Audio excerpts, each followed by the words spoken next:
Bismillahirrahmanirrahim. Assalamualaikum warahmatullahi wabarakatuh. Alhamdulillahirabbil alamin wa bihi nasta'in wa ala umuri dunya waddin. Sayyidina wal mursalin wa ala alihi wa sahbihi ajmain amma ba'du. Halo semuanya, apa kabar? Semoga sehat selalu ya.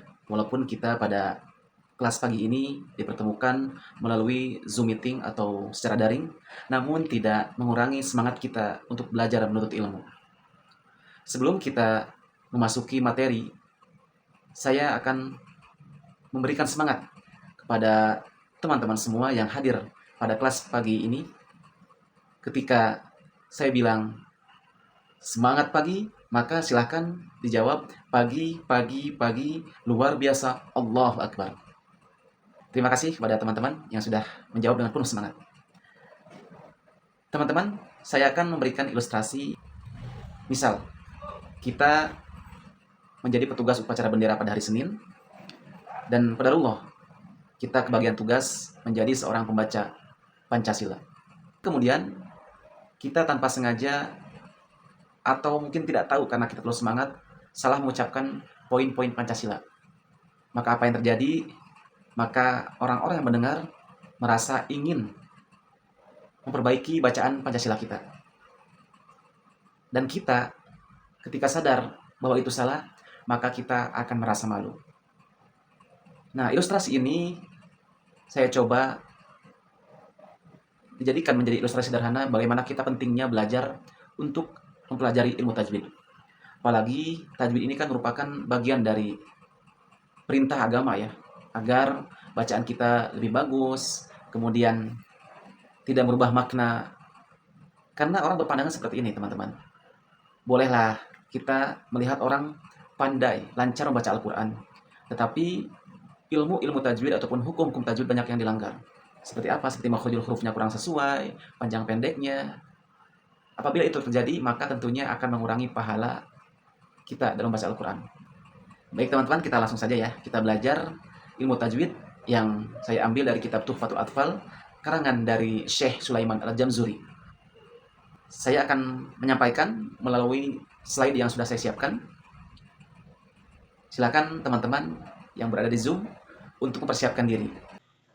Tayyib teman-teman, kita akan belajar hukum nun sakinah dan tanwin dari kitab Tuhfatul Atfal. Masuk kita ke hukum nun sakinah dan tanwin. Kita akan mengulas sedikit terkait dengan apa itu nun sakinah.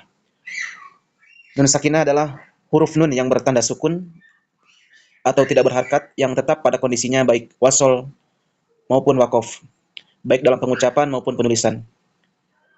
Posisinya berada di tengah maupun ujung kata sebagai huruf asli maupun tambahan. Sedangkan definisi tanwin adalah nun tambahan yang terdapat pada isim akhir atau kata benda yang terucap sebagai nun sukun namun tertulis sebagai harokat ganda. Nun sakin ada tanwin ada 4. Yang pertama adalah izhar halqi, yang kedua adalah idgham, kemudian yang ketiga adalah iqlab, yang keempat adalah ikhfa. Yang pertama izhar halqi. Izhar halqi secara bahasa adalah jelas, sedangkan secara istilah adalah mengeluarkan setiap huruf dengan jelas dari makhrajnya tanpa ada gunnah tambahan. Artinya ketika nun sakinah maupun tanwin bertemu dengan huruf izhar halqi yakni hamzah, ha, ain, ha, ghain, kha, maka dibaca jelas dengan bunyi n tanpa dengung, samar, harus jelas. Adapun contoh-contohnya dari izhar halqi, contohnya misalnya hamzah bertemu dengan nun sakinah pada kalimat man adzina dibaca jelas man adzina. Kemudian tanwin ketika menghadapi hamzah, contohnya wajannatin alfafa. Jangan wajannatin ataupun wajannatim, tapi wajannatin alfafa. Kemudian ha bertemu dengan nun sakinah. Contohnya anhu talazha anhu. Harus jelas bunyinya n. Kemudian salamun hiya. Salamun hiya. Berikutnya adalah hukum idgham. Idgham secara bahasa adalah memasukkan sesuatu ke dalam sesuatu atau sering kita dengar dengan melebur. Contohnya yang terkumpul dalam kata yarmaluna, terdiri dari 6 huruf yakni ya, ro, mim, lam, waw, nun. Idgham berdasarkan dari sisi kesempurnaannya, yang pertama idgham kamil, yakni memasukkan huruf yang pertama ke dalam huruf yang kedua tanpa menyisakan makhraj maupun sifat dari huruf yang pertama. Contohnya waqur rabbi, jangan dibaca waqul rabbi. Kemudian abattum, jangan dibaca abadatum. Kemudian idgham naqis. Ini berkebalikan dengan idgham kamil, yakni memasukkan huruf pertama dengan huruf yang kedua dengan menyisakan sifat dan makhraj di huruf pertama. Contohnya ahadtu, jangan dibaca ahatu tapi ahadtu, masih ada sifat huruf to-nya. Kemudian basatta, masih ada makhraj dan juga sifat dari huruf to, jangan dibaca basata. Berikutnya idgham berdasarkan dari sisi ada atau tidak adanya gunnah terbagi menjadi dua. Yang pertama adalah idgham bi gunnah, yang kedua adalah idgham bila gunnah. Idgham bi gunnah yakni hukum idgham yang dibaca dengan gunnah, dengan dengung ya. Hurufnya ada 4 yang terkumpul dalam kalimat yanmu. Contohnya faman ya'mal. Jangan dibaca faman ya'mal, tapi melebur ke huruf setelah nun sukun. Faman ya'mal. Berikutnya adalah idgham bila gunnah, yakni membaca idgham tanpa didengungkan. Contohnya allam yaroh, jangan allam tapi allam yaroh. Kemudian aisyatir radiyah. Selanjutnya hukum yang ketiga adalah iklab.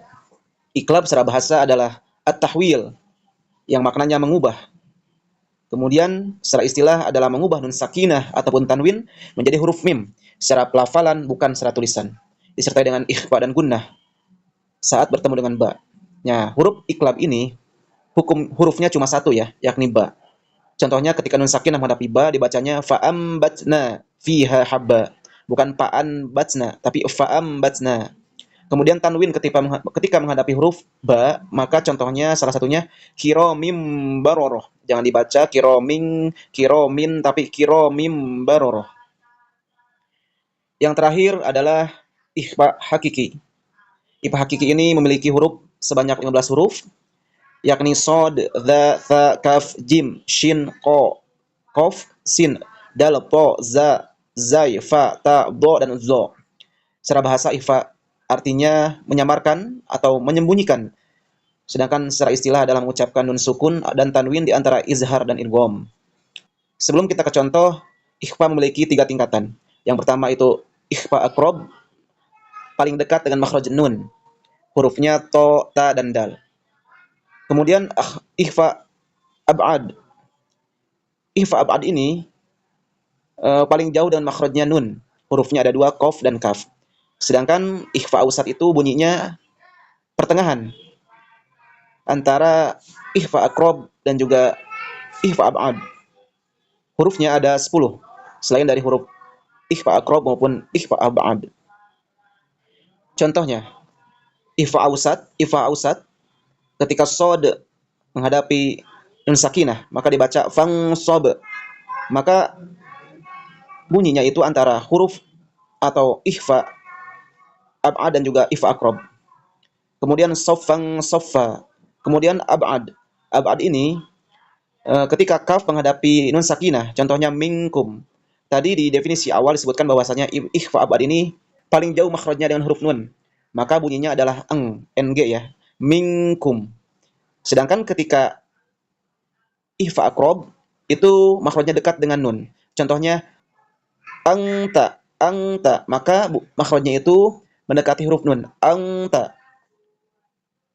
Jadi bisa disimpulkan teman-teman semua bahwasanya nun sakin dan tanwin ini terbagi menjadi 4. Yang pertama adalah idgham, iklab, kemudian izhar halki, dan terakhir adalah ikhfa hakiki.